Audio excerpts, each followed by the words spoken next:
여러분 안녕하십니까? 주말 아침 특집 뉴스 광장입니다. 먼저 오늘의 주요 뉴스입니다. 충청도 등 중부지방에 폭우가 쏟아지는 가운데 강물과 댐 수위가 높아지고 있습니다. 한강 홍수 통제소는 괴산댐이 넘칠 위험이 있다며 하류 지역에 추가로 홍수 경보를 발령했습니다. 하루 300mm 넘는 비가 내린 충남 논산에서는 어제 산사태가 발생했습니다. 봉안 시설을 찾은 4명이 매몰됐다가 구조됐지만 노부부 2명이 숨졌습니다. 이틀 동안 내린 폭우로 서울 성북구에서 주택 축대가 무너져 주민 10여 명이 대피했습니다. 200mm 넘는 비가 내린 남양주에서는 어젯밤 별내동 일부 지역에 1시간 동안 전기 공급이 중단됐습니다. 선로가 침수되면서 열차 운행도 대거 중단됐습니다. 오늘 하루 KTX 경부선 전 구간, 그리고 무궁화호 열차 운행이 대부분 중단됩니다. 한미일 외교장관이 회담을 열고 북한의 ICBM 발사를 규탄하는 공동 성명을 채택했습니다. 한중 외교장관도 양자 회담을 열고 양국 관계 발전 방안을 논의했습니다. 네, 충북에는 지금도 강한 비가 내리면서 전 지역에 호우특보가 내려졌습니다. 괴산 목도교와 달천, 청주 무심천 흥덕교와 미호강교에서는 홍수주의보가 발령됐습니다. 내일까지 300mm의 비가 더 예보된 상태입니다. 네, 홍수경보가 발령된 충북 청주 흥덕교에 나가 있는 취재기자 연결합니다. 이자연 기자, 먼저 현재 비 상황 어떻습니까? 네, 지금 청주 흥덕교에는 거센 비가 이어지고 있습니다. 많은 비로 하천 물이 급격히 불어나고 물살도 갈수록 거세지고 있습니다. 제 뒤에 보이는 흥덕교는 상당 부분이 물에 잠긴 상태입니다. 지금 충북 지역은 강한 비구름대의 영향으로 전 지역에 호우특보가 내려진 상태입니다. 어제 오후 청주와 보은, 괴산과 옥천 등에 이어 어젯밤 9시를 기해 단양까지 충북 전역에 호우경보가 발효됐습니다. 현재까지 내린 비의 양을 보면 제천이 346.5mm로 가장 많습니다. 다음으로 청주 가덕 326, 보은 속리산 298, 괴산 288, 음성금왕 281.5mm 등입니다. 이에 따라 하천 수위도 급격히 오르고 있는데요. 어제 오후 괴산 달천의 수위가 오르면서 목도교에 홍수 경보가 발령됐고 잠시 전 괴산댐 원류 가능성에 따라 댐 하류 달천에도 홍수 경보가 발령됐습니다. 또 오늘 새벽 청주 무심천 흥덕교와 청주 미호강교도 홍수 경보로 강화됐습니다. 많은 비에 사고도 속출하고 있는데요. 어젯밤 11시쯤 청주시 서원구 현도면에서는 집중호우로 철도 선로에 흙더미가 쏟아져 회송 중이던 무궁화 열차 6량이 탈선하면서 50대 기관사가 다쳤습니다. 이에 앞서 어제 저녁 6시 20분쯤엔 영동군 영동읍에서 SUV 차량이 빗길에 미끄러져 1명이 숨지고 2명이 다쳤습니다. 네, 계속된 장맛비에 대청댐과 충주댐은 방류량을 늘렸다고 하죠. 네, 그렇습니다. 내일까지 많은 비가 예보되면서 두 댐은 방류량을 늘리기로 결정했습니다. 한강 수위에 영향을 주는 충주댐은 26개를 모두 열고 초당 1,500톤을 방류하고 있는데요. 이에 따라 충주댐 하류 여주대교의 수위는 현재 5m를 넘어서며 홍수주의보 기준을 1m 앞두고 있습니다. 또 대청댐은 초당 1,700톤 내외의 물을 흘려보내면서 댐 하류 황산대교의 수위가 8.5m까지 올라 홍수 경보가 발령됐습니다. 특히 오늘은 시간당 50에서 100mm의 매우 강한 비가 쏟아질 것으로 예보됐는데요. 좁은 지역에 비가 집중돼 순식간에 하천이 범람할 수 있는 만큼 댐 하류 지역이나 하천변에 계신 분은 침수 피해가 없도록 철저히 대비하셔야겠습니다. 지금까지 충북 청주 무심천 흥덕교에서 KBS 뉴스 이자연입니다. 충청권에는 그제부터 충남 청양과 논산을 중심으로 400mm 안팎의 많은 비가 내린 가운데 곳곳에 홍수 경보가 발령됐습니다. 충남 논산에서는 논산시가 주민 대피령을 검토하고 있고 부여와 공주 등 금강 하류 지역 수위도 계속 높아지고 있습니다. 현장에 나가 있는 취재기자 연결합니다. 곽동아 기자, 지금 논산천 상황은 어떻습니까? 네, 평소 2m 수준이었던 논산천의 수위는 최고 8.9m까지 높아졌다가 지금은 8.5m대로 낮아졌습니다. 대홍수경보 기준인 9.4m까지는 0.8m를 남겨둔 상황입니다. 하천 범람이 우려되자 논산시는 하천 주변에 이렇게 대형 흙포대를 쌓아놓고 범람에 대비하고 있습니다. 이곳 논산 지역의 저수지 저수율은 93.6%에 달하고 100%를 넘어 물을 방류하는 곳도 있어 논산천 범람 우려가 큰 상황입니다. 논산시는 홍수위 이상 물이 넘칠 것이 확실시될 경우 주민 대피령을 내릴 예정이라고 밝혔습니다. 하천 진출입로 곳곳에 대형 흙포대를 쌓아 범람에 대비하고 있고 피해 예상 지역 주민에게 대피 동선을 안내해 놓은 상황입니다. 네, 충청 지역에 계속해서 많은 비가 내리고 있는데요. 다른 하천에도 홍수 경보가 내려졌죠. 네, 대전의 만년교와 원촌교에는 홍수 경보가 내려져서 어제 한때 차량 통행이 통제가 됐습니다. 또 부여의 백제교와 논산의 황산대교에 내려졌던 홍수주의보도 오늘 새벽 홍수 경보로 상향 조정됐습니다. 세종 햇무리교와 충남 예산대교, 공주 금강교, 아산 충무교에는 홍수주의보가 내려진 상태입니다. 대청댐은 오늘 새벽 4시부터 초당 방류량을 기존 1,300톤에서 1,800톤으로 늘렸는데요. 이에 따라 공주와 부여 등 금강 하류 지역의 수위는 더욱 높아질 전망입니다. 공주시는 하천 수위 상승으로 배수 펌프 용량이 초과돼 침수가 우려된다며 우선면 일대 주민들에게 재난 문자도 발송했습니다. 비는 지금도 계속되고 있는데요. 충남 청양에는 오늘 새벽 시간당 51mm의 집중호우가 쏟아지기도 했습니다.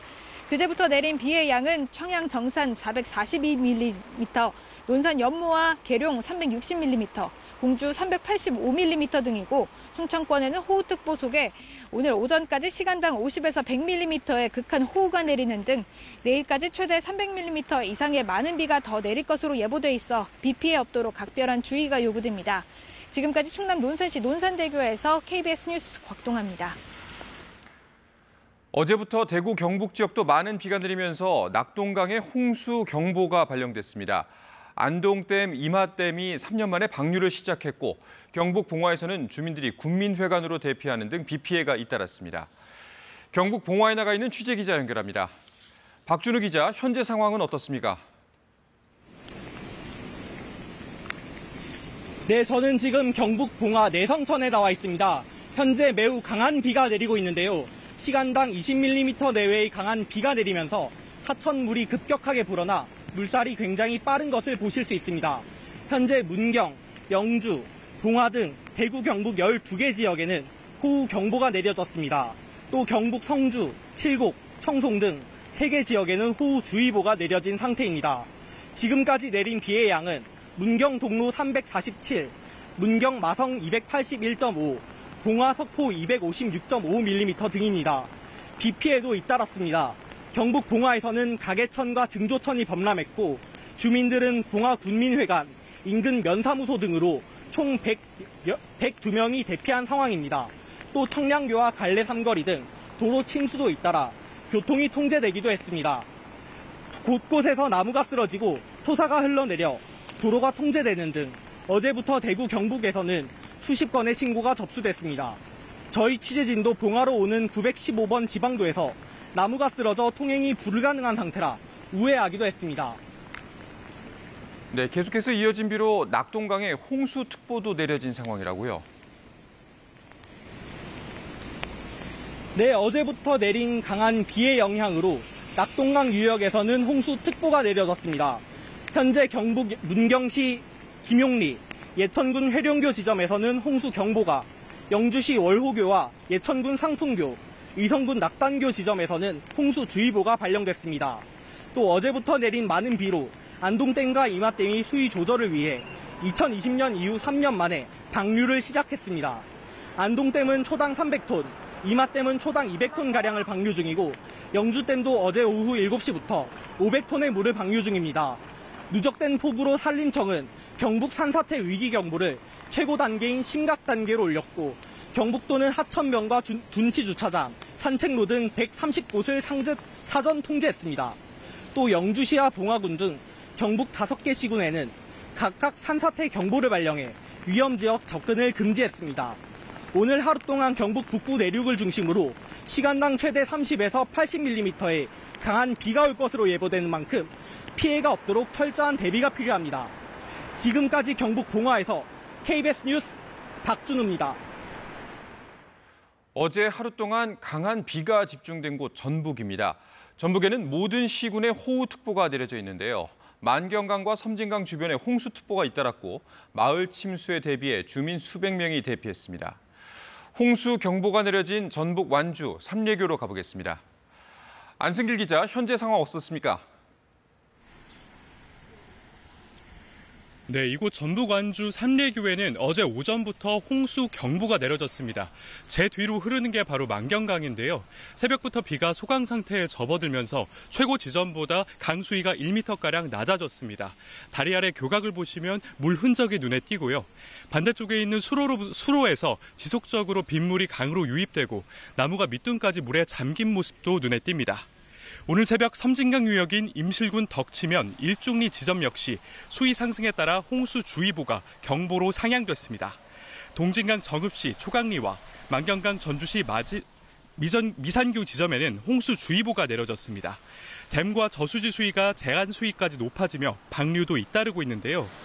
섬진강댐이 초당 600톤 넘게 방류하고 있어 강 하류인 임실과 남원 주민들 주의가 필요합니다. 완주 대하저수지는 초당 방류 승인량을 300톤까지 늘렸고 인근의 경천저수지도 초당 100톤까지 방류하고 있습니다. 다시 집중호우가 시작되면 만경강 수위가 급격히 높아질 수 있어 주민분들 하천 주변에 접근하지 말아야 합니다. 침수와 범람 위험이 커지면서 곳곳에서 주민 대피도 잇따랐습니다. 만경강과 전주천이 만나는 지점에 있어 상습 침수가 발생하는 진기마을 주민 100여 명이 인근 중학교로 이동했고 익산과 진안, 김제, 군산 등에서도 주민 280여 명이 경로당과 마을 회관 등으로 긴급 대피했습니다. 네, 계속해서 전북의 현재 비 상황과 또 앞으로의 전망 전해주시죠. 네, 전북에는 그제부터 사흘간 최고 400mm 넘는 많은 비가 쏟아졌습니다. 강한 비는 내일 오전까지 이어질 거로 보이는데요. 현재 전주와 군산, 부안, 김제, 익산, 완주, 무주, 진안, 임실, 고창과 정읍 등 11개 시군에 호우경보가 내려져 있습니다. 장수와 순창, 남원에는 호우주의보가 발효됐습니다. 특히 전북 군산에는 어제 하루에만 370mm 넘는 비가 쏟아졌습니다. 이는 기상 관측 이래 가장 높은 수치입니다. 내일까지 전북의 예상 강수량은 100에서 200mm, 많은 곳은 300mm 이상입니다. 특히 오늘 오전까지 돌풍과 천둥, 번개를 동반한 시간당 30에서 80mm의 매우 강한 비가 오는 곳도 있겠으며 낮 동안 소강 상태를 보인 뒤 밤부터 다시 강해지겠습니다. 정체전선이 남북으로 가며 많은 비를 뿌릴 것으로 예상됩니다. 최신 기상정보를 통해 침수나 붕괴 피해 없도록 대비해야 합니다. 지금까지 전북 완주 만경강에서 KBS 뉴스 안승길입니다. 네, 밤새 집중호우가 이어지면서 25개 지점에 홍수경보나 주의보가 내려져 있습니다. KBS 재난미디어센터 연결해 전체적인 홍수특보 상황 짚어보겠습니다. 김지로 기자, 홍수로 인한 피해가 우려되는데요. 어느 지역이 위험합니까? 예, 이 시각 홍수 경보가 내려진 곳 지금 14곳으로 늘어 있습니다. 지금 6시를 기해서 예산군의 예산대교에도 홍수 경보가 내려져 있는데요. 빨간색이 홍수 경보, 또 노란색이 홍수주의보 지점입니다. 그리고 6시 10분을 기해서도 공주에도 홍수경보가 내려져 있습니다. 오전 4시를 전후에 청주시의 미호강교 그리고 또 부여군 백제교에 홍수경보가 내려졌습니다. 또 경북 예천군 회룡교에는 새벽 3시쯤 홍수경보가 발령이 됐고요. 같은 시각 청주시 흥덕교 또 새벽 2시를 전후해서는 임실군 일중리 또 논산시 황산대교에 홍수경보가 내려졌습니다. 이어 괴산군 목도교, 또 문경시 김용리, 대전에는 원천교와 만년교 2곳 홍수경보가 내려져 있고요. 이어 논산시 논산대교, 또 완주군 삼례교에 내려져 있습니다. 제가 지금 말씀드린 이런 홍수경보 지점은 계획된 홍수의 양보다 수위가 70%를 넘었다라는 뜻입니다. 여기다 홍수주의보는 11곳에 이르러서 현재 홍수특보가 발령된 곳이 모두 25곳입니다. 하천이 담을 수 있는 양은 이 지역에서 거의 다 담았다라는 표현까지도 나오는데요. 이번 장마 들어서 홍수 위험도가 가장 높은 시점이 이어지고 있다라고도 할 수 있겠습니다. 그 중에서도 위험 지역이라고도 볼 수 있는 홍수 경보가 내려져 있는 괴산 목도교로 가보겠습니다. 이 지역인데요. 다리 상판의 아래까지 수위가 계속해서 차오르고 있는 게 확인이 됩니다. 문제는 이 추세입니다. 이곳의 수위를 그래프로 한번 보겠는데요. 빨간 선을 넘으면 홍수 경보, 보라색 선을 넘으면 물이 넘치기 직전 상태로 보면 되는데 지금 이 파란 선이 과거 최대 홍수위인 6.6m를 넘어서 현재는 7m가 넘은 것으로 이렇게 확인이 됩니다. 이에 따라서 이 지역의 인근 재해 위험지구로 지정된 곳이 위험할 수 있는데요. 보라색으로 칠해진 지역을 가지고 왔습니다. 계산의 안민지구라는 곳입니다. 이 하천을 따라서 지장리, 사창리, 신기리 지역이 위험할 수 있습니다. 실제로 이곳에 바로 남쪽에 있는 이탄교라는 곳의 부근을 보면은 아직 CCTV가 나오지 않습니다만 수위가 다리에 닿아 있는 것까지 확인이 되고 다리 위에도 지금 물이 완전히 잠겨 있습니다. 이 지역 지나시는 분들은 반드시 접근을 금지해 달라는 말씀을 당부드립니다. 이렇게 된 이유는 괴산댐에서 넘어오는 수량도 문제인 탓이 있습니다. 현재 괴산댐에서 넘어오는 그 수량은 방류량보다 유입량이 많은 상태입니다. 이렇게 방류량보다 유입량이 많은 상태입니다. 댐이 파손될 우려는 없지만 현재 계획된 홍수위까지 넘어서 댐에서 물이 넘치는 그런 상황입니다. 인근 주민들은 재난 문자와 지자체 연락에 반드시 주의를 기울여야 할 시점입니다. 또 마찬가지로 홍수 경보가 내려진 논산시 황산대교 지점 보겠습니다. 강한 바람과 함께 하천 수위가 역시 다리 상판까지 차오른 게 보입니다. 지금 경보 수준이 수위 8m를 넘은 곳인데요. 이 황산대교 지점은 금강의 본류 지역입니다. 지류도 지류지만은 현재 금강 본류의 수위 상승이 문제가 되고 있습니다. 더 걱정거리는 이 지역에 계속해서 비가 내릴 것으로 보인다는 점입니다. 이에 따라 이 인근에 대피령이 내릴 수도 있습니다. 인근 침수 위험 지역에 거주하고 계시는 분들 하천변에는 절대 접근하지 말아야겠습니다. 지금까지 재난미디어센터에서 전해드렸습니다. 하루 동안 300mm 넘는 많은 비가 내린 충남 논산에서 산사태가 나면서 봉안시설을 찾은 4명이 매몰돼 2명이 숨졌습니다. 충남 아산에서는 낚시객이 실종되는 등 피해가 잇따랐습니다. 김혜은 기자의 보도입니다. 흙더미와 나뭇가지가 뒤엉켜 도로가 아수라장이 됐습니다. 굴착기가 투입돼 분주하게 진흙더미를 정리합니다. 충남 논산시 양촌면의 봉안시설에서 산사태가 발생해 방문객 4명이 매몰된 겁니다. 안 쓰는 건물을 산사태가 내서 사람이 있었던 게 아니고 보관하고 내려오시다가 사고가 나갔습니다. 119 구조대원들이 산사태 발생 1시간 반 만에 매몰된 4명을 모두 구조했지만 이 가운데 각각 70대와 80대인 노부부가 숨졌습니다. 나머지 2명도 골절상 등 중상을 입었습니다. 사고를 당한 이들은 일가 친척 관계로 봉안시설을 찾았다가 사고를 당했습니다. 충남 아산시 둔포면의 한 저수지에서도 낚시를 하던 70대가 물살에 휩쓸려 실종돼 소방당국이 수색 작업을 벌이고 있습니다. 앞서 충남 부여에서도 뒷산이 무너지면서 주택을 덮쳤지만 다행히 인명피해는 없었습니다. KBS 뉴스 김예은입니다.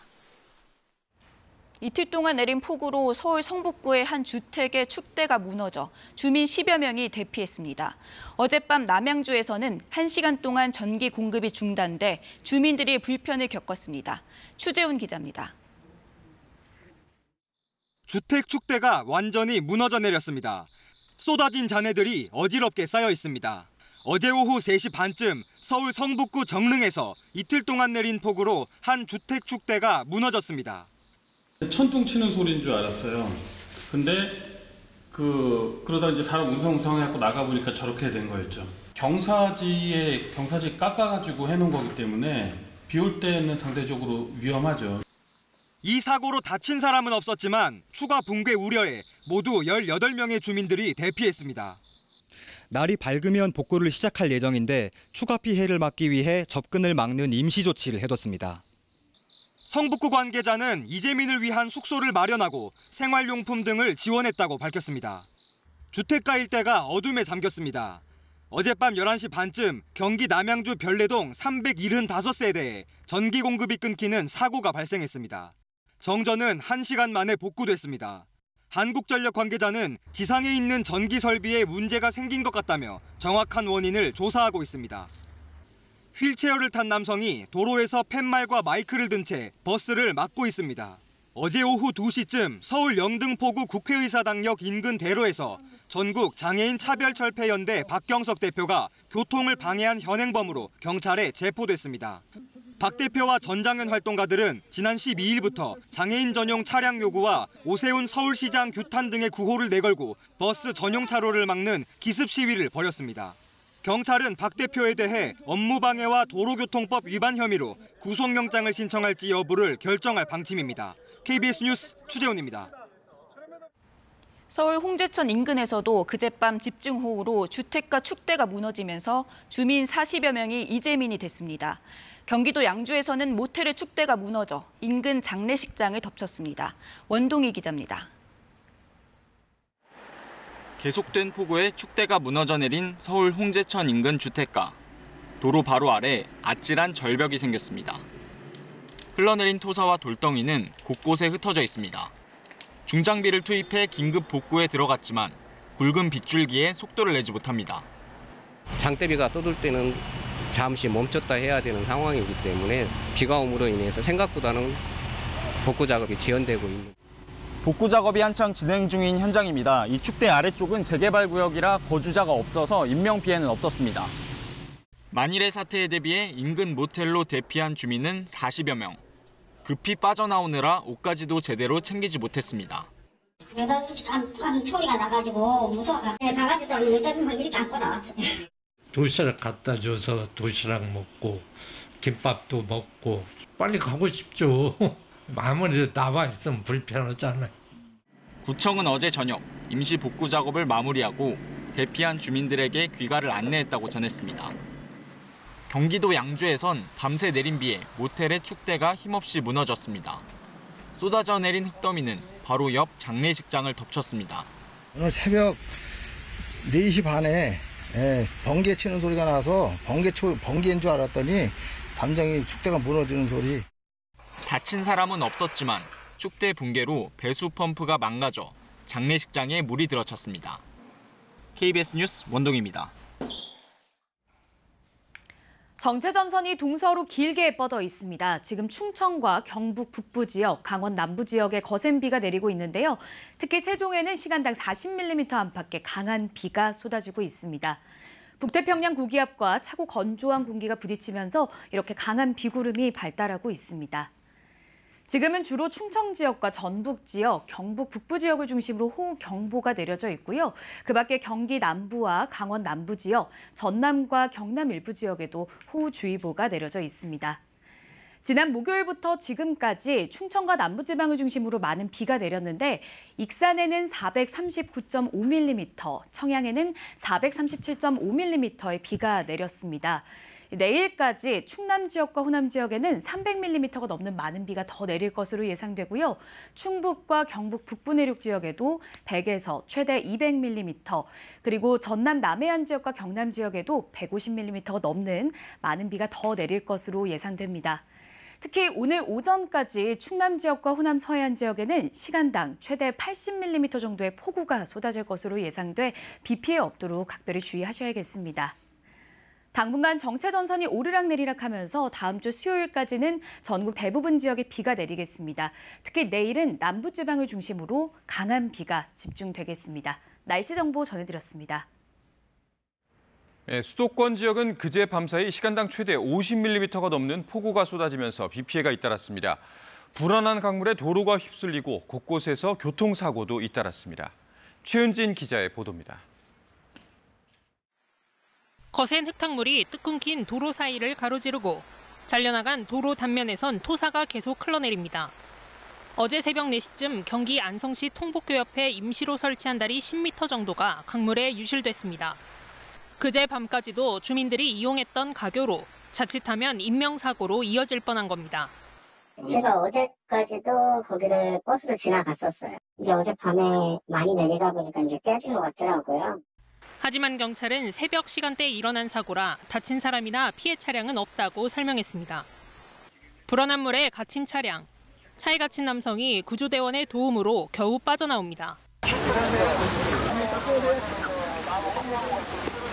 어제 아침 8시쯤 경기 용인시 송전저수지 부근에선 도로가 물에 잠기며 SUV 차량이 고립됐습니다.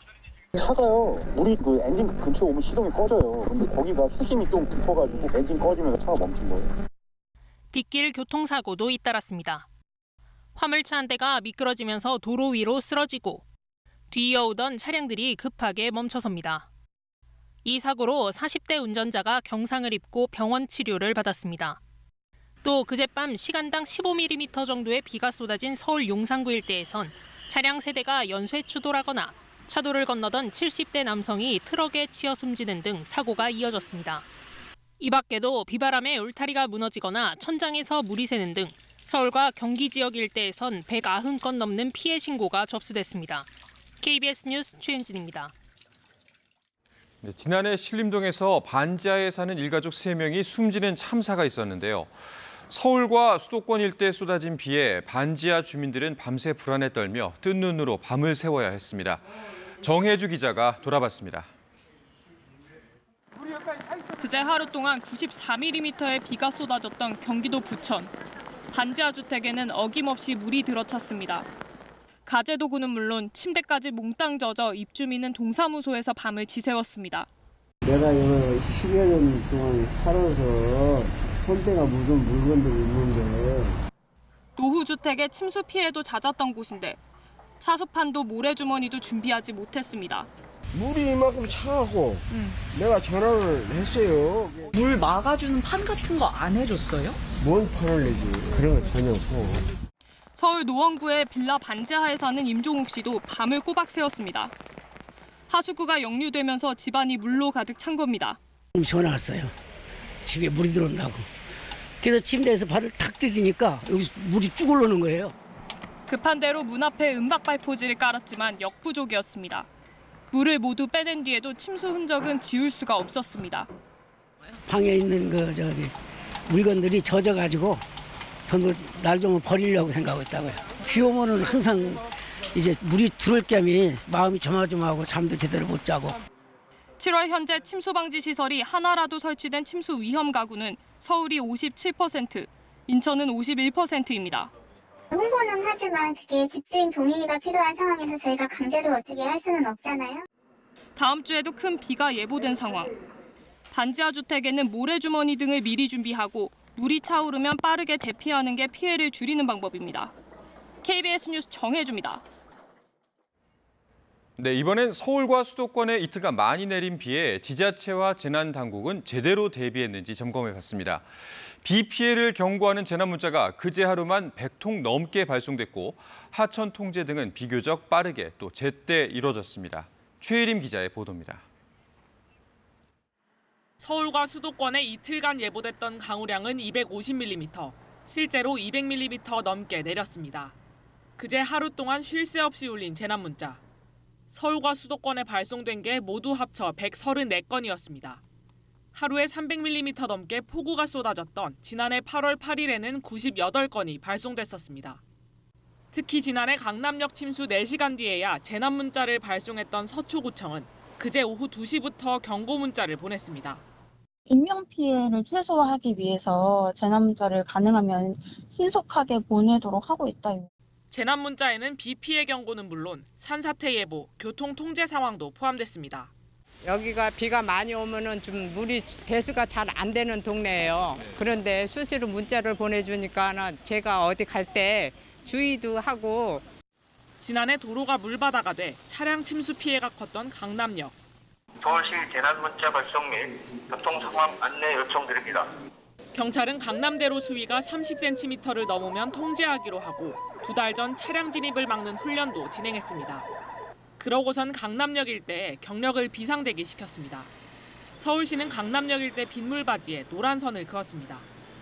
지난해 침수 피해가 컸던 건 빗물바지가 각종 쓰레기로 막혀 배수를 막았기 때문이란 판단에서입니다.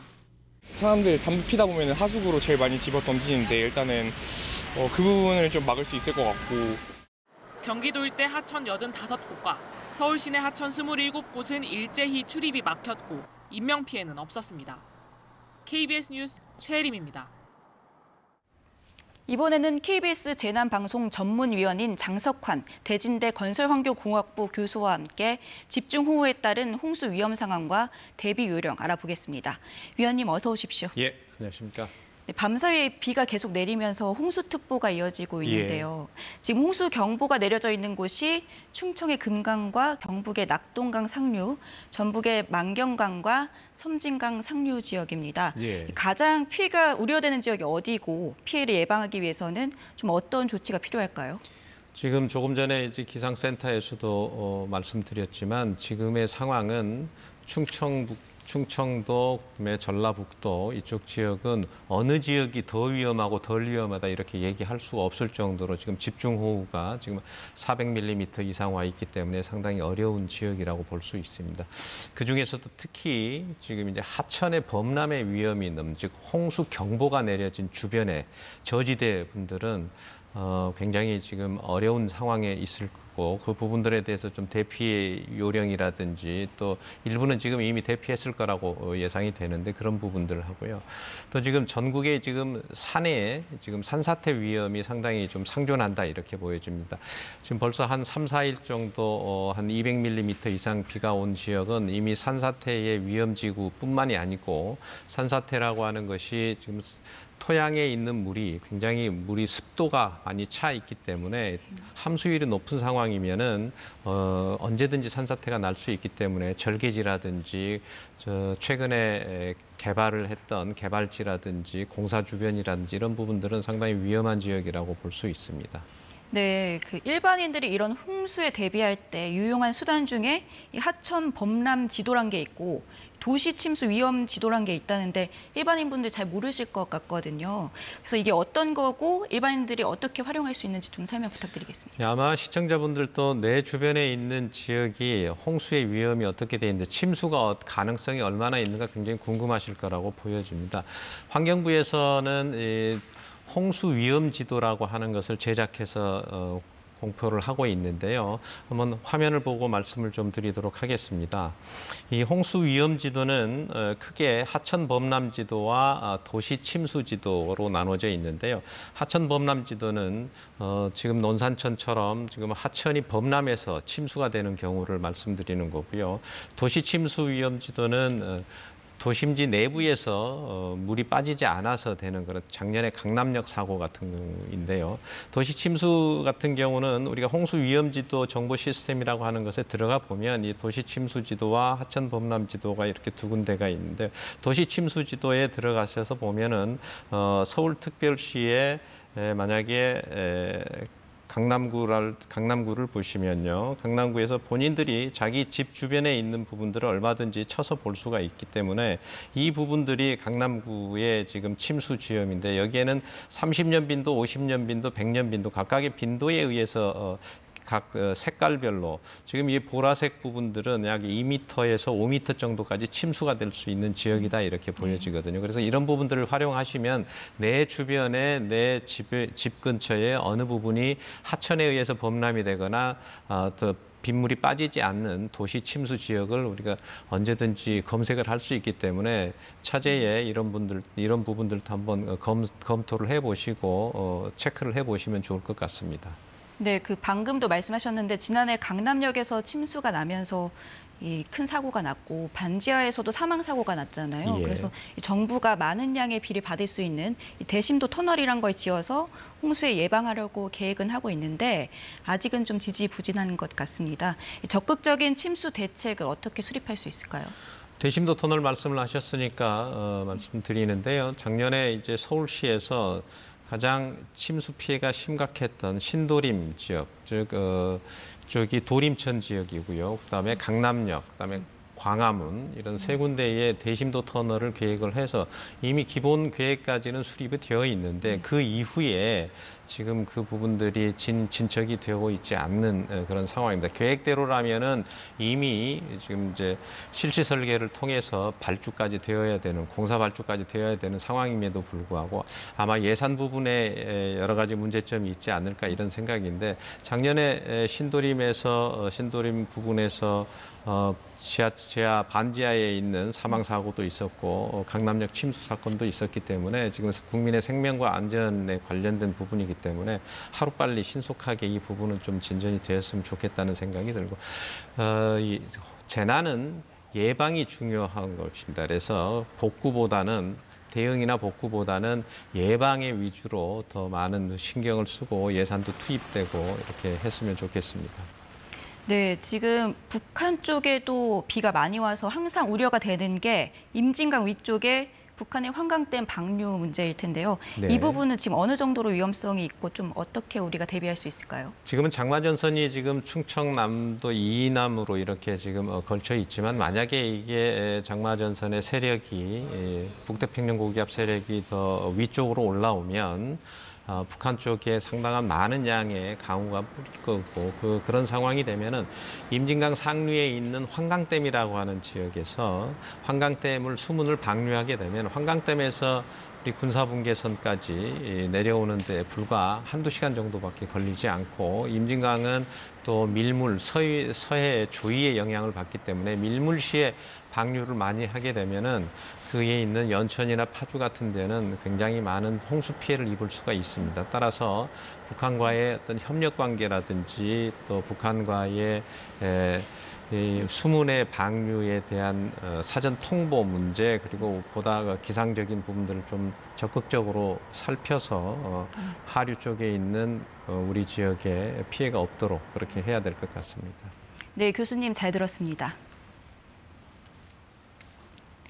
이어서 한국도로공사 연결해 주말 아침 교통 상황 알아보겠습니다. 약 일주일째 전국 곳곳에 호우가 이어지고 있습니다. 말 그대로 물폭탄이 떨어지면서 지반이 상당히 약해져 있는 상황인데요. 이렇게 도로 위로 비탈면의 토사가 유출된 구간들도 있습니다. 보수 작업이 진행 중이긴 하지만 계속해서 많은 비가 내린다고 하니까 가급적 운행을 자제하거나 혹은 대중교통을 이용해 주시는 게 좋겠습니다.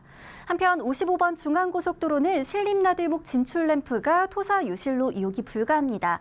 제천 나들목을 통해서 다른 도로로 우회해 주시기 바랍니다. 현재 서천과 공주 지역에 많은 비가 내리면서 도로 위로 나무가 떨어지거나 이렇게 패여 있는 곳들을 만날 가능성이 높은데요. 간헐적으로 강한 바람도 불고 있기 때문에 보다 더 조심하셔야겠습니다. 35번 중부고속도로 하남 쪽으로는 대소분기점 부근 2차로에서 사고 처리 중이라 주의해서 통과해 주시기 바랍니다. 빗길에서는 감속 운전해 주시고요. 고속도로 교통방송이었습니다. 정체전선이 동서로 강하게 발달해 있습니다. 지금 주로 충청과 남부지방 그리고 또 경북 일부 지역에 호우특보가 발효 중인데요. 시간당 30에서 40mm 안팎의 강한 비가 쏟아지고 있습니다. 지난 목요일부터 지금까지 충청과 남부지방에 강한 비가 내리고 있는데요. 익산에는 439.5mm, 청양에는 437.5mm의 비가 내렸습니다. 앞으로 충청 지역과 호남 지역에는 300mm가 넘는 비가 더 내릴 것으로 예상되고요. 충북과 경북 지역에도 100에서 200mm 정도의 비가 더 내릴 것으로 예상됩니다. 그 밖에 전남 남해안 지역과 경남 지역에도 150mm가 넘는 비가 내릴 것으로 예상됩니다. 특히 오늘 오전까지 충남과 호남 서해안 지역에는 시간당 80mm 안팎의 폭우가 쏟아질 것으로 예상됩니다. 당분간 정체전선이 오르락내리락 하면서 다음 주 수요일까지는 잦은 비 소식이 들어있는데요. 내일은 특히나 남부지방을 중심으로 강한 비가 집중될 것으로 보입니다. 날씨 정보 전해드렸습니다. 연일 강한 비가 내리면서 경부선과 호남선 KTX 고속열차 운행이 중단됐습니다. 일반 열차도 잇따라 운행이 중단되고 있어서 오늘 열차 이용 전에는 미리 운행 정보를 반드시 확인하셔야겠습니다. 이지은 기자가 보도합니다. 정상 운행 예정이었던 고속열차가 멈췄습니다. KTX 경부선 전 구간 운행이 멈추고 호남선의 경우 서울에서 서대전행 열차를 제외하고 운행이 중지됐습니다. 연일 강한 비가 내려 선로 주변 하천 수위가 높아지면서 오늘 하루 호남선 전 구간 무궁화호 열차 운행을 멈추기로 했습니다. 네, 선로가 비에 침수돼가지고 복구할 수 없는 상황이라고 해가지고 여기 있는 것 같아요. 경부선과 충북선도 첫 차부터 막차까지 운행이 중지됐습니다. 일반 열차 ITX는 경부선의 경우 서울에서 대전 등 구간, 호남선의 경우 용산에서 익산 구간의 운행이 중단됐습니다. 산사태와 낙석 피해가 예상되는 영동, 태백, 충북, 경전선 열차는 운행이 조정됩니다. 동해 산타 열차와 바다 열차 등 관광 열차 역시 전 구간 운행이 중단되거나 조정됩니다. 호우 상황에 따라서 열차 운행이 변동될 수가 있습니다. 열차 이용 고객께서는 반드시 사전에 조정 열차에 대한 상세 정보를 모바일 앱 확인해 주실 것을 당부드리겠습니다. 한국철도공사 코레일은 계속된 비로 지반이 약해진 만큼 취약한 구간에 대한 감시를 강화하기로 했습니다. 또 열차 운행 재개 전 점검 차량을 먼저 투입해 안전운행 여부를 지속적으로 확인할 방침입니다. KBS 뉴스 이지은입니다. 네, 이번에는 KBS 재난미디어센터 연결해 이 시각 자세한 기상 상황과 향후 전망을 알아봅니다. 이세음 기자, 현재 비 상황은 어떻습니까? 네, 오전 5시 기준 충청도 대부분과 전북 북부, 경북 북부 내륙과 강원 남부 일부 지역에 호우 경보가 내려져 있습니다. 또 경기 남부와 강원 남부, 전북과 경남 등에는 호우주의보가 발효 중입니다. 지난 13일부터 오늘 4시까지 내린 비의 양 살펴보겠습니다. 이틀하고 4시간 만에 전북 지역에는 400mm가 넘는 비가 누적됐습니다. 전북 익산에 434, 군산 426, 충남 청양과 논산에 각각 390과 360mm의 비가 내렸는데 이 지역에 지금까지 내린 만큼의 비가 앞으로 더 올 가능성이 예보된 상황입니다. 네, 레이더 영상 통해 자세히 살펴보겠습니다. 남북으로 폭이 좁은 비구름이 충청과 전북, 경북 지역에 위치하고 있습니다. 남쪽에 따뜻한 공기와 북쪽에 찬 공기가 부딪히며 만들어낸 정체전선인데요. 충남 보령과 공주, 세종시엔 비구름이 빨간색으로 표시되어 있습니다. 이 비구름이 그만큼 높고 강하게 발달한 곳입니다. 이곳엔 시간당 40mm 안팎의 매우 강한 비가 쏟아지고 있습니다. 4시부터 5시 1시간 동안 충남 공주에는 47mm가, 청양에는 46.5mm의 비가 내렸습니다. 특히 비구름이 계속해서 유입되는 충남권과 전라 서해안에는 오늘 오전까지 시간당 80mm 안팎의 매우 강한 비가 쏟아질 걸로 예보됐습니다. 네, 그렇다면 앞으로 정체전선은 어떻게 움직이나요? 네, 정체전선은 우리나라 북쪽의 저기압과 남쪽의 북태평양 고기압 사이에 위치하고 있는데요. 이 슈퍼컴퓨터 예측 영상을 보면 현재 충청과 전북, 경북에 걸쳐 있는 정체전선은 계속해서 비슷한 지역에 강하고 많은 비를 뿌릴 것으로 보입니다. 또 내일은 주로 남부지방에 많은 비가 예상됩니다. 내일까지 충남과 전북, 전남북부 많은 곳에는 최대 300mm 이상, 그 밖에 충청권과 전남권 일부, 경북 북부에는 100에서 200mm, 서울을 포함한 수도권에는 10에서 60mm의 비가 예보됐습니다. 많은 비가 내리면서 침수 피해와 산사태 가능성 계속해서 높아지고 있습니다. 이번 주말은 안전한 곳에 머무시는 것이 무엇보다 중요합니다. 지금까지 재난미디어센터에서 전해드렸습니다. 네.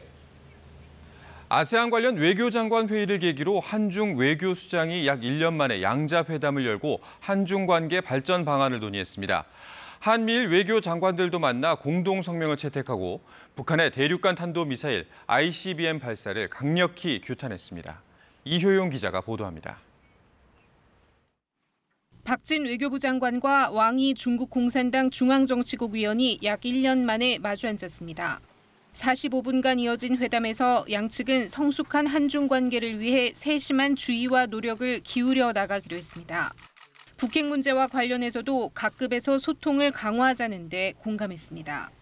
또 최근 한중 갈등을 촉발했던 싱하이밍 주한 중국 대사의 발언과 관련해서도 양측의 언급이 있었던 것으로 전해졌습니다.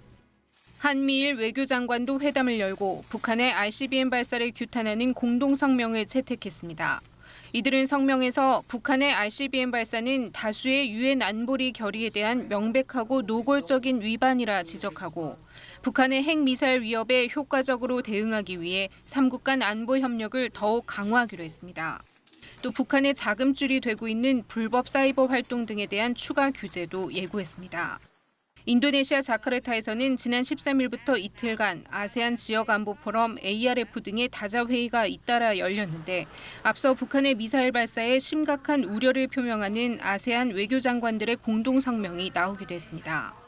ARF는 북한이 참여하는 유일한 영내 다자안보 협의체로 북한에선 최선희 외무상 대신 안광일 주 아세안 대사가 참석했는데 입장을 묻는 취재진의 질문엔 아무런 답을 하지 않았습니다. 한편 김여정 북한 노동당 부부장은 어제 저녁 담화를 내고 ICBM 발사는 정당하다며 미국이 북한을 건드린 대가는 결코 가볍지 않을 것이라고 위협했습니다.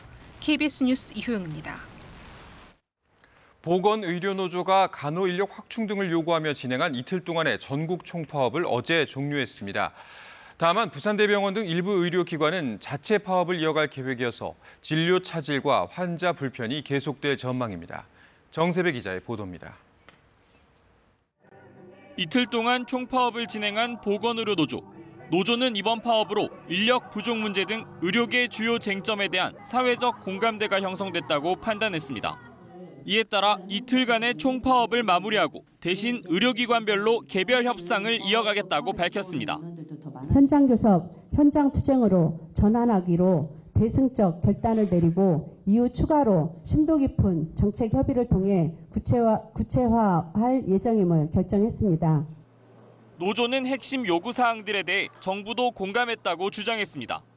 또 일부 병원에서 진료에 차질이 발생하면서 환자 불편이 이어진 점도 고려했다고 밝혔는데 실제로 총파업 전후로 의료 현장에서는 응급 환자 입원 거부나 수술 연기 등의 상황이 끊이지 않았습니다. 필수 인력이 아니라 최소한의 인력이에요. 그래서 외래 진료는 마비가 되고 응급실도 제한되고 심지어 입원 환자들도 강제로 퇴원을 시키고. 파업에 참여한 병원 대부분은 다음 주부터 정상 진료에 들어갈 것으로 보입니다. 노조 측도 이미 병원과 상당 부분 교섭이 이루어진 경우가 많다며 속속 타결될 것이라고 전망했습니다.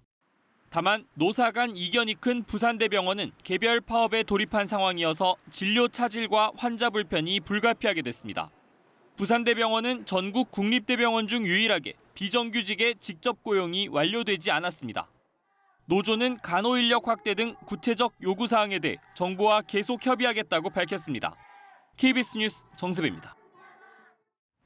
폴란드를 공식 방문 중인 윤석열 대통령이 우리 기업의 우크라이나 재건 사업 참여 지원에 나서는 등 경제 외교 행보를 이어갔습니다. 이런 가운데 김건희 여사가 앞선 리투아니아 방문 때는 옷가게 쇼핑을 했다는 현지 매체 보도에 야당이 사실관계 확인을 요구했습니다. 폴란드 바르샤바 현지에서 신지혜 기자입니다. 한국과 폴란드 정상은 양국 기업인들과 함께 이틀 연속 자리를 함께했습니다. 우크라이나 재건의 거점이 될 폴란드, 또 기술을 가진 한국이 힘을 합치자고 윤석열 대통령은 제안했습니다. 한국은 전후 복구 사업 참여에 많은 경험을 가지고 있고 뛰어난 기술력을 바탕으로 신뢰를 쌓아왔습니다. 1,500조 원 넘는 규모로 예상되는 우크라이나 재건 사업 참여를 준비하는 우리 기업들도 만나 지원을 약속했습니다. 재건 사업 협력을 포함해 33건의 경제 분야 양해각서가 양국 기업과 기관 사이 체결됐습니다. 이번 순방에는 김건희 여사도 동행했는데 앞서 리투아니아에서 경호원 10여 명을 대동하고 쇼핑을 했다는 현지 매체 보도가 나왔습니다. 고가 의류 등을 취급하는 매장인데 김 여사 관련 질의에 매장 측은 할 말 없다고만 했습니다.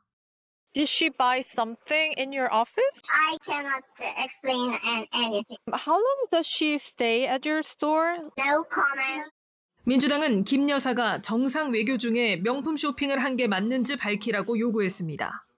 뜬금없이 터져나온 대통령 부인의 쇼핑 보도에 장마와 수해 소식으로 답답한 국민은 혼란스럽습니다. 대통령실은 공식 입장을 밝히지 않고 있는데 내부적으론 물건을 구매했는지 확실하지 않다는 분위기입니다. 폴란드 바르샤바에서 KBS 뉴스 신지혜입니다. 김건희 여사 일가에 대한 특혜 의혹이 제기되자 백지화된 서울 양평 고속도로를 두고 여야의 기싸움이 계속되고 있습니다. 국민의힘은 특혜 의혹은 민주당발 허위 정보라며 양평군으로 현장 검증에 나섰습니다. 같은 시각 민주당은 대통령실 입장을 듣겠다며 국회 운영위를 소집했는데 여당은 불참했습니다. 이화진 기자의 보도입니다. 오는 17일 서울 양평고속도로 현안 질의를 앞두고 국민의힘 국토위원들이 예타 통과 노선 종점부인 양평군 양서면을 찾았습니다. 거짓 이 선동을 저희가 정리를 하지 않고서는 말끔히 해소를 하지 않고서는 이 사업은 진행되는 것이 어렵습니다. 국토부의 대안 노선이 지형과 환경 등에 더 적합하다며 주민 의견을 구했는데 반응은 엇갈렸습니다. 양서면 쪽으로 가는 거는 반대한다는 의견이십니다. 그거는 맞습니까? 네, 아니에요. 아, 그건 아닙니까? 네. 의원님이 여기서 결정하는 결정권자가 아니시잖아요. 그런데 지금 와서 일로 가고 반대니 찬성하니 이런 얘기를 하지 말아 주십시오. 어떤 노선이냐보다 갑작스런 백주화 결정에 불만을 토로했습니다. 어떤 안이 됐든 국민이 원하는 안대로 하루속히 추진해 바랍니다. 도대체가 국회의원들 양당들이 뭐 하는 겁니까? 너무 아쉬워. 원희룡 장관님도 이 사업을 추진하기 위해서 일단 중지하겠다는 선언을 한 것입니다. 정쟁을 휘말리면 영원히 안 되기 때문에 빨리 종결 짓기 위한 장관님의 고견이라고 이렇게. 민주당은 특혜 의혹과 관련해 대통령실 개입 여부를 묻겠다며 국회 운영위를 소집했는데 여당의 불참으로 30분 만에 끝났습니다. 국회가 대통령의 처가 일가의 의혹을 덮어주는 호위된지 도대체 정말 부끄럽게 짝이 없습니다. 국토부는 고속도로 노선 변경 과정에 문제를 제기한 경기도를 향해 공개 간담회를 제안했습니다. KBS 뉴스 이화진입니다. 최근 인공감미료 아스파탐에 대한 소비자들의 관심이 뜨거운데요. 암을 유발할 수도 있다는 소식 때문이었습니다. 세계보건기구 WHO가 이에 대한 결론을 냈는데 아스파탐은 발암 가능성은 있지만 증거가 충분치 않은 물질로 분류했습니다. 또 일일 섭취량만 지키면 건강상 큰 문제는 없다고 밝혔습니다. 베를린 김기수 특파원의 보도입니다. 인공감미료 아스파탐의 1g당 열량은 4kcal, 설탕과 같은 무게에서 같은 열량을 가지고 있지만 설탕보다 200배 더 단맛을 냅니다. 이 때문에 무설탕, 다이어트 효과를 내세우며 음료나 캔디, 막걸리 등의 제조에 흔히 사용되고 있습니다. 하지만 유해성 논란도 계속돼 왔습니다. 세계보건기구 WHO는 아스파탐을 간암과 관련성이 있다며 발암 가능 물질 분류군인 2B에 포함한다고 밝혔습니다. So the working group classified aspartame as possibly carcinogenic to humans, that is group 2B. 술, 담배, 성면 등이 속한 1구는 발암 위험이 과학적으로 충분히 증명된 물질들입니다. 이 A구는 붉은 고기, 고온의 튀김 등 발암 추정 물질. 이 B구는 절임 채소, 알로에 등 발암 가능성이 있지만 증거가 충분치 않은 경우로 아스파탐은 여기에 속합니다. WHO는 아스파탐 일일 섭취 허용량은 기존대로 유지하기로 했습니다. Having an acceptable daily intake, it means it is acceptable to consume a certain amount of aspartame without having appreciable health effects. 아스파탐 일일 섭취 허용량은 체중 1kg당 40mg, 체중 70kg의 성인이 200에서 300mg의 아스파탐이 함유된 탄산 음료를 하루에 14캔 정도 마시면 허용량을 초과합니다. 발암 연관성 증거가 아직은 부족하다는 지적 속에 WHO는 잠재적 연관성이 있다면 이를 알려야 한다며 과다 소비자는 소비를 줄이라는 권고라고 말했습니다. 베를린에서 KBS 뉴스 김규수입니다. 네, 방금 들어온 속보입니다. 아침 6시 30분에 충북 괴산댐에 원류가 발생했습니다. 인근 지역 주민들께서는 안전에 유의하시기 바랍니다. 다시 한번 말씀드리겠습니다. 아침 6시 30분에 충북 괴산댐에 원류가 발생했습니다. 인근 지역에 계신 주민들 여러분께서는 안전에 유의하시기 바랍니다. 일본이 개발 중인 소형 로켓 엔진에서 연소 시험 도중 큰 폭발이 일어났습니다. 최근 로켓 발사 실패가 잇따르면서 일본의 우주 전략에 악재가 되고 있습니다. 도쿄 박원기 특파원의 보도입니다. 2, 1, 0. 카운트다운이 끝나자 바다 쪽을 향해 불길이 뿜어져 나옵니다. 채 1분도 되지 않아 갑자기 펑 하며 폭발합니다. 불꽃과 함께 파편이 사방으로 튀고 검은 연기가 하늘로 치솟습니다. 일본 우주항공연구개발기구 작사가 개발 중인 소형 고체 연료 로켓 입실론 S의 엔진이 폭발한 겁니다. イプシロン S ロケットの2段モーターの燃焼試験を行っていたところ、着火後に爆発が生じたと承知しています。 일본은 현재 소형으로 입실론 S, 대형으로 H3를 각각 주력 로켓으로 개발 중입니다. 하지만 최근 성과는 기대에 미치지 못하고 있습니다. 입실론 S와 같은 연료 탱크를 쓰는 입실론 6호기는 지난해 10월 발사 당시 상승 도중 문제가 생겨 임무 달성에 실패했습니다. 올해 3월 처음 발사된 H3 1호기도 상승 도중 2단 로켓이 점화되지 않았는데 임무 수행이 어렵다고 판단한 작사가 파괴 조치를 내렸습니다. 일본 정부는 지난달 중국, 러시아를 겨냥해 안보와 방위 목적으로 우주 이용 능력을 끌어올리겠다는 우주 안보 구상을 내놨습니다. 하지만 잇따른 발사 실패에 일본의 우주 전략이 적잖은 타격을 입게 됐습니다. 도쿄에서 KBS 뉴스 박원규입니다.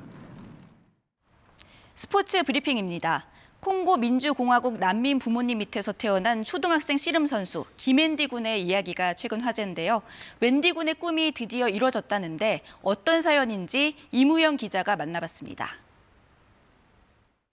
난민 2세 씨름 선수로 자신의 이름을 알린 김앤디가 비장한 표정으로 삿발을 맵니다. 긴장돼요? 조금 긴장돼요? 네. 처음 나선 전국대회 단체전. 매화초등학교 선택권을 사용합니다. 5번 용산급 김앤디 선수를 먼저 내보내고요. 힘찬 기합과 함께 출전한 김앤디는 주무기 들배지기를 앞세워 공격했지만 되치기를 당해 첫 판을 내줬고 절치부심 뒤 나선 둘째 판에서도 접전 끝에 잡채기로 무릎을 꿇었습니다. 결국 팀도 지면서 첫 전국대회를 단체전 8강과 개인전 16강에서 마친 김앤디는 아쉬움에 눈물을 흘렸습니다.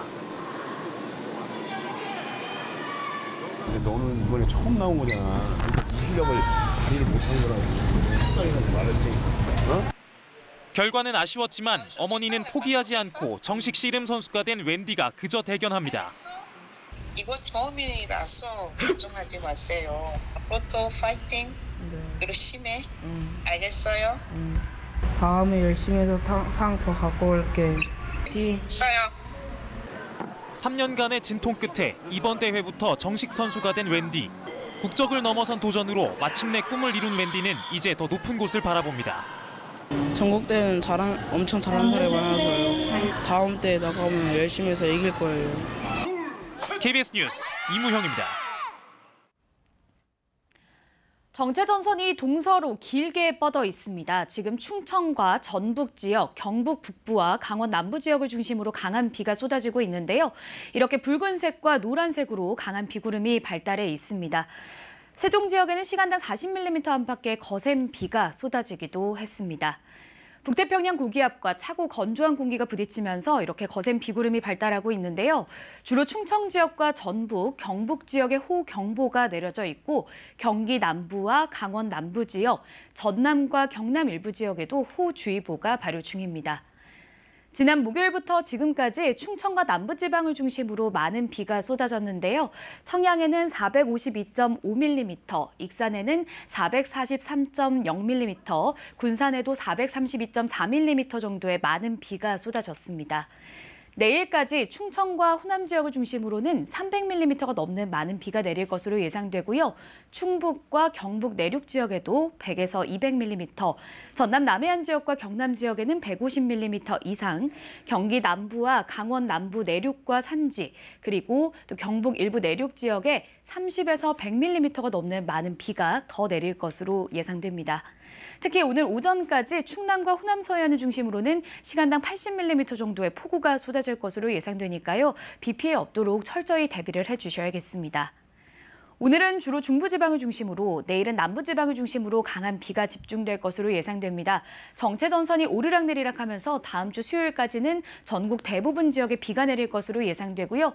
이후에는 정체전선이 남쪽으로 이동하면서 제주와 남해안을 중심으로 비가 내리겠습니다. 이미 많은 비가 내리면서 지반이 약해져 있습니다. 그리고 또 계곡이나 하천이 범람할 수 있기 때문에 근처에 계신 분들은 피해 없도록 각별히 주의하셔야겠습니다. 날씨 정보 전해드렸습니다. 네, 주말 아침 특집 뉴스 광장 마칩니다. 계속해서 뉴스 특보로 호우 상황 전해드리도록 하겠습니다. 고맙습니다.